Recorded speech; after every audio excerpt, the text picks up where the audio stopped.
Sunog sumiklab sa barangay Bagong Pag-asa sa North Avenue, Quezon City. Makibalita tayo kay Mads Villar Moratillo.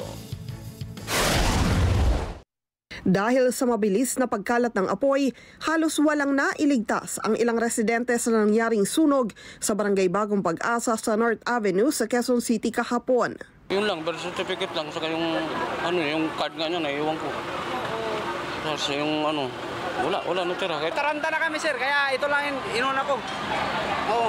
Ayon sa Bureau of Fire, nagsimula ang sunog bandang alas 2:11 ng hapon na mabilis umakyat sa ikalawang alarma makalipas lang ang 5 minuto. 4 na minuto lang o bandang alas 12:21 ng hapon, iniakyat na ito sa ikatlong alarma. Mabilis din namang naapula ang sunog bandang alas 3:26 ng hapon.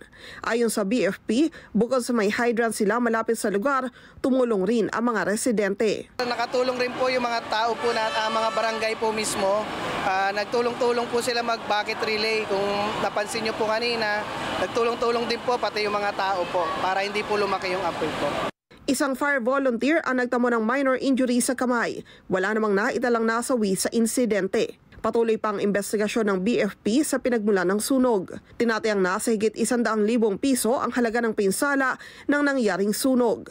May paalala naman ang BFP sa publiko para makaiwas sa sunog. Lagi po namin sinasabi na kapag kaalis ng bahay, siguraduhin po na nakatanggal lahat ng saksakan. Huwag mag-iiwan po ng niluto o yung mga nagpa-plancha, huwag po iiwanan. Kung may sunog po, agad po tumawag sa QC 122 o sa 911 po. Madeline Villar Moratillo para sa Mata ng Agila. Matatag, matapang, matapat.